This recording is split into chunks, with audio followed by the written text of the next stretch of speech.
In my hands right here is the ugly truth about the watch business. Now, if you're new here, I'm a full-time watch dealer. I have very strict guidelines when purchasing pre-owned timepieces or even brand new ones. I work with a lot of other dealers and they know exactly how I like to buy. So if this type of stuff happens to me with the knowledge and more importantly with the experience, imagine what will happen to you, the unsuspecting customer. Now, I had to buy this specific timepiece not once, not twice, oh yeah, not 3 times, 4 times. It took me 4 times to buy this watch, and not a single dealer disclosed any of the information of the problems that I found. Go figure. What we are looking at here is a reference 116523 two-tone yellow golden steel Daytona with a blue Arabic racing dial. Yes, the entire watch is fully authentic.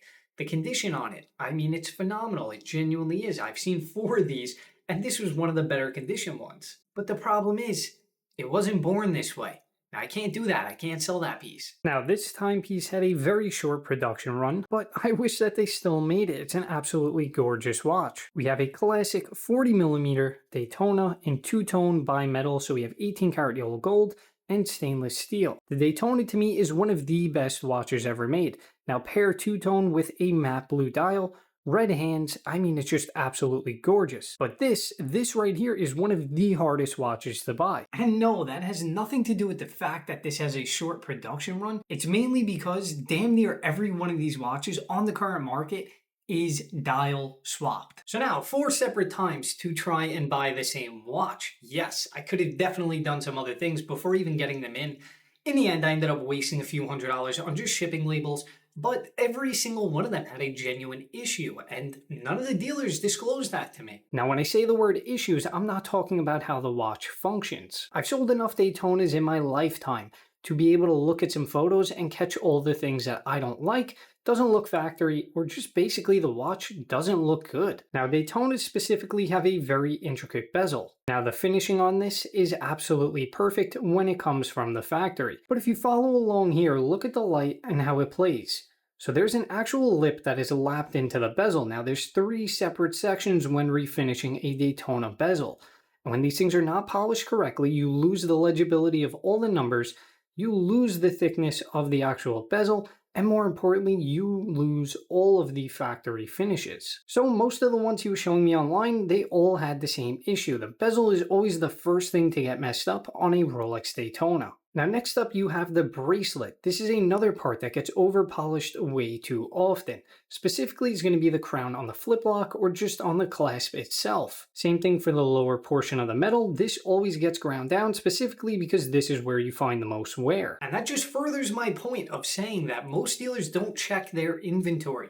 They don't check if it matches the date of purchase. They don't check if the movement numbers match. They don't check if the dial configuration matches. How about the bracelet? A lot of people don't care. It's all about profit.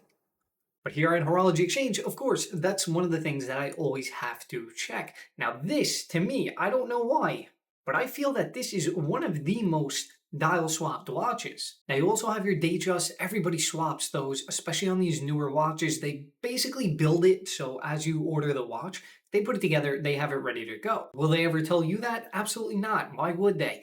It gets you scared, it gets you worried, it sounds like something bad is going on. And it is bad, especially on brand new watches. Now, older timepieces, yes, they have been dial swapped. I mean, if you look at a Datejust from the 80s, 70s, even presidentials, whatever, they have been dial swapped. It's a very common thing. Basically, back in the day, you could just go into any jeweler, they could order it directly from Rolex, or you could bring it to Rolex. You don't like your blue dial? Great, let's throw in a black dial. It was very easy to do. So when we get into watches that are 10, 20 plus years old, it's very common. It's not a bad thing. It's already out of warranty, so it does not really matter. However, there are some purists, like myself. I want to buy a full factory watch. I want to know it left the factory like that, and I want to know that somebody didn't just put it together. Now, combine my very, very strict condition requirements and the fact that we need to find a factory blue dial Daytona, it becomes slim pickings. So randomly they would pop up and I would inquire and I would just buy the watch. I want to check it out in person. Obviously, I don't pay for anything up until it comes to me. And every single time that I ran the serial number, It was always a different dial. White, champagne diamond dial, black dial, this, that. A lot of these watches have been dial swapped. Why? Because the blue dial is more desirable than any other configuration, realistically. I mean, that goes without being said. A colored dial is always worth more than your standard champagne, white, black, whatever. Now, they send these things out to their watchmakers. Yeah.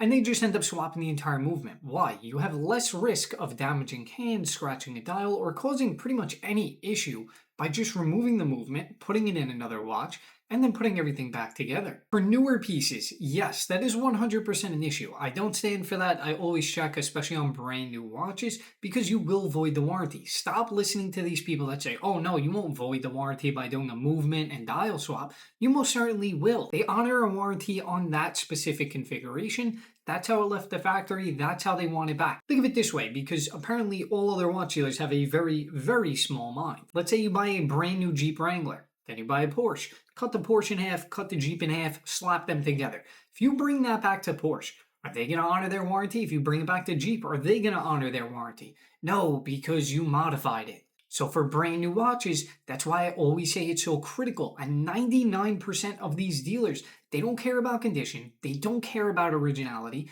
Does it look good enough? Is the price good enough to them? Are they making enough money selling it to you? That's it. That's the bottom line. But for me, it's not that simple. I genuinely stand behind everything that I sell, and condition is something that I don't compromise on. Now, originality, that's another thing that I refuse to compromise on. Yes, I could have bought this watch after telling the dealer that sold it to me, hey, it's been dial swapped. Can we do something about the price? I'm sure he would have knocked $500, $1,000 off. Then I could have sold this to my client and made more money. It's not in my blood, like genuinely in my stomach. I don't know why I get sick. Yes, there are so many watch dealers out there. Some of these guys just got into the industry a year, 2 years ago. Whatever the case is, a lot of them do not have the knowledge. They don't have the tools. They don't have the eyes. They don't have the experience to accurately assess a watch.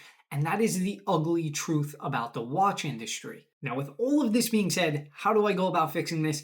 I ended up having to pay way more than I wanted to. But I found a complete collector set that'll be here shortly. And it was born with a factory blue dial. So in the end, I make less of a profit, but now my client gets a watch that I could 100% stand behind and say, yes, it left the factory that way. Yes, the condition is phenomenal. And yes, you are going to have a worry, hassle-free, zero issue experience buying a watch from me. Don't let this happen to you guys. It happens every single day, and I have people constantly reaching out to me about it, but they reach out when it's too late. Don't buy the cheapest version of what you're after. Buy the person who's selling it. Buy their experience. Buy what they do. Because in the end, saving $1,000 going to translate into you spending $1,000 to fix the mistake. As always, thank you for watching, and I will catch you guys on the next one.